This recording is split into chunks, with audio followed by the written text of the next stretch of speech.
Well, that was a lot of fun, wasn't it? Scotland 35, Wales 29. It looks like Scotland were running away with it. They were going to be comfortable, but Wales just didn't give up. Plus, they attack now under Sherratt, and it was a really exciting end, actually. Wales getting 2 bonus points out of it, meaning they're 1 point away from Italy, and there's going to be a good fight to see who doesn't finish bottom, the old wooden spoon. Scotland aren't going to win the Six Nations, but they needed to win this one to show that they were no better than Wales. They're a good team, and they were cruising for a lot of it, but they'll be definitely disappointed the way they finished the game. So lots to get into here. You know, I like to go through the game and pick out the themes as we go. So welcome to this video supported by Sports News Blitz, and it's actually Wales who open up the scoring. Jamie Ritchie jumping across the line out, or being lifted across the line out. That gives a cheap penalty, so 0-3. Anscombe just about sneaks it in. Max Llewellyn takes a nice restart. There's a big tackle on Jordan from Llewellyn, so good start from him. Morgan making a good start as well, some big shots. But Scotland get to settle into their attacking flow first. Schoeman, who was very impressive actually, some big hard yards, and Scotland go through a stack of phases. They're not making clean breaks, and they wait for something special to happen, and it's the Scotland back three that make the big difference in the first half of this game. They get to the edge, I think it's Graham, gives the pass to Kinghorn, who has loads to do, a nice stop and go, outpaces Anscombe for a really good try, so that's 7-3 and a nice wide conversion from Russell. Of course, he would have liked a nice wide conversion against England. Now, similar to the Ireland game, Wales like to use Jack Morgan as a big runner out of the line out as their big launch play runner, and they get into good phases actually, but Schoeman is the guy there for the jackal, and strangely no one clears him out, so that's a bit of a free play there. And Scotland hit back yet again. It's that Scottish backline that is the difference, and surely a lot of this backline will be the Lions backline. Duan van der Merwe simply handing off Ellis Mee just a bit too easily, to be honest. Great power though. Hugh Jones is all sorts of pace and power. He's freed out wide and support inside to Jordan, so it's a tough one for me, but yeah, his missed tackle cost that try. So all of a sudden after 10 minutes it's 14-3, and Wales haven't exactly played badly, it's just they've been outclassed by the likes of Graham and van der Merwe, who really are the difference at the moment. But yeah, standout for Wales at the beginning was definitely Captain Morgan. Really impressive. He strips the ball a bit later, kicks clear. Llewellyn looking impressive as well. Wales are going hard at the ruck as they should against Scotland. Elliot Dee with a nice jackal on 16 minutes, as Scotland have 0 ruckers this time, and it looks like Wales are launching a nice attack with Thomas hitting a nice line off Dee, but it's just forward is the pass, so they haven't played too badly, but yeah, they're a couple of scores down. Then we have a funny incident when Ben Thomas hands off van der Merwe, and it looks like he kind of grabs his face. It's a bit weird. TMO says it's accidental, maybe it was, who knows. On 90 minutes, Scotland switched to attacking the fringes rather than going wide, and it really works, going up the guts until that man, Morgan, gets hands on the ball, and Johnny Gray is just a bit too slow these days. He goes in the side and gives away the penalty. Wales' other flanker gets in on the act as well. Tommy Raffel, a jackal on the next play, and Wales are straight on the attack. They need to get back in it, you feel. Jenkins has looked good in the line-out. Faletau's been looking very good. He frees Llewellyn with a really good hard line. Faletau's involved a couple more times in the attack, and they're really actually starting to pop. And it's a lovely chip from Anscombe for the try for Murray. There's no one home.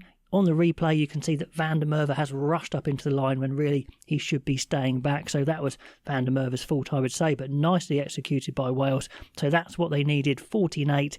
A poor misconversion from Anscombe, actually, they could have done with that one. And just when Wales had got back into the game, Scotland score again. In fact, they scored twice, and it looks like that's the game gone. The first try, a brilliant kick regather from Jordan, taking it at pace, good snipe from White. Then Finn Russell, brilliant delayed pass round the back of Anscombe. Anscombe really should be marking Graham, but he's just marking nothing in the end, and Graham goes in. So Anscombe, not the greatest game for me. When Jared Evans came on, he looked fantastic, so I wonder if that's going to be the change for the final game. I think they should, because when they attack, they look a lot better, and Anscombe's a bit more of a controller kicker anyway. So that was 21-8. And then Kinghorn a few minutes later, looking so dangerous. Hugh Jones, incredibly dangerous. And Wales are just chasing shadows at this point on the half hour. They look a bit shattered. Will Griff-John just gets up and gets in the way, gets a yellow card for a cynical offside. That was really bad. And Scotland looked like they've mucked up the chance, but then Blair Murray, what is he doing? Trying to field a cross-field kick, just flings it back inside. When he's deep in his own 22, he's got no one with him, he's asking for trouble, and it gets it as Jordan is in. So that was pure self-destruction there. So 28-8, bonus point try.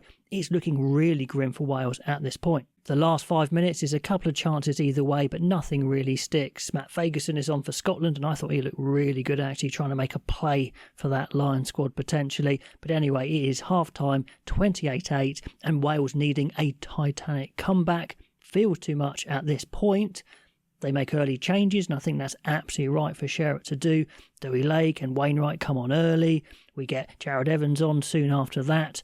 But Scotland get to fire the first shot of the half, and Xander Fagerson, brilliant counter-ruck, straight under Wainwright and blasts him straight off the ball. He was going on the plane for the Lions tour anyway, but Xander Fagerson, so strong, impressive stuff.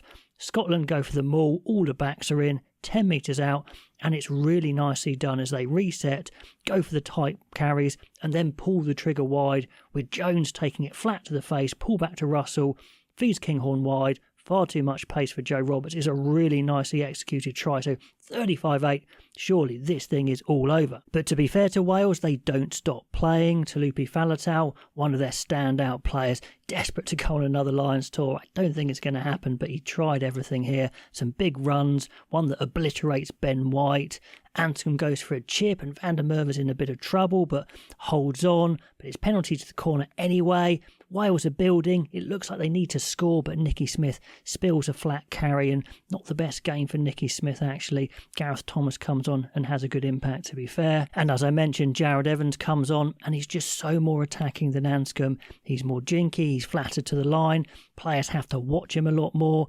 Good quick hands down the blind, frees Roberts. That was really impressive. Then he does a little shimmy and a flat ball that holds 3 midfield players. And Thomas goes for the slicing line. Class try. Good stuff from Jared Evans. So Wales fire back finally, 35-15. And they get a second wind. That's what's quite cool about Wales here. They start to believe, their heads haven't gone down. Evans is on, the scrum seems to be getting the edge. Now the replacements are on. Scotland have got Hurd on, they've got Sutherland on, and they're not the same quality scrummagers as Fagerson and Schoeman. And definitely Scotland fell off a bit as their replacements started to come on, and Wales stepped it up. Now, Wales get a little fortunate with the penalty to get to a line out in 5 metres, but goodness me, what a great try from Teddy Williams. I said in the build-up, wasn't sure on Williams yet, wasn't sold, but this line certainly helps. Big line, bumps off Jordan, stretches over to score. 35-22 and 2 tries? Could they? Kinghorn, though, he's a bit of a man possessed, and he's just trying to make sure that Scotland win, trying to get in that Lion squad, trying to be a starting Lion. He was really looking good in attack with his running game, and that launches a really good Scotland attack as they go through the gain line again and again, get to the Welsh line, pound it away, but Wales tackle like demons, and Faletau holds up the ball. Some brilliant defence from Wales, just refusing to give up. You love that from a team. But one thing Scotland do is when they're ahead is they don't tend to shut the game down. They don't tend to just wind down the clock. They just keep on playing, which is great to watch, but it does give chances for the opposition. Jack Morgan still looking as fit as ever, tackling away like a beast. I mean, goodness me, this guy's every inch of a Lion to me. 5 minutes to go, the time seems to be ticking away. Really interesting play as Blair Murray slips away from McDowell, and then he hurdles Hurd, come back to that one, bumps off George Horn, offloads to Faletau for a try. Kinghorn trips over Murray as well, so he kind of beats about 4 players.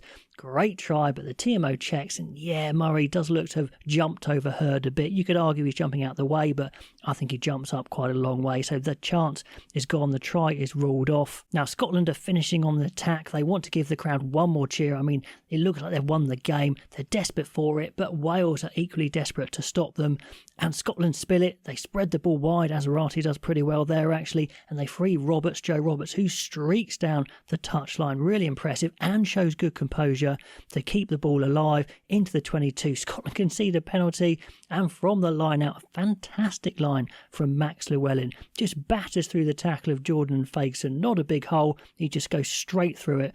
That is quality. I mean, to think Max Llewellyn wasn't included in the original Gatland squad is absolutely nuts. Now, we can see what he can do, and I think we kind of knew what he can do. But brilliant try, 35-29. and that actually gets Wales 2 bonus points with that try, and that could definitely help them not finish bottom, which would be an achievement. So for a second game in a row, Wales lose but finish with smiles on their faces. The crowd seem pretty happy, the Welsh fans seem pretty happy. So it's a strange situation. Scotland looked like they were going to walk away with that game easily. The back three were dominant for a while, and then as players started to roll on for Wales and Scotland got some weaker players on, I think it changed, and that Welsh mentality not to give up was there in buckets, which is what you want to see. But Scotland win, and on Super Saturday, neither can win the thing, of course, but they'll both be jostling for positions in that final table. So please let me know what you thought of that game down below, and I'll catch you next time.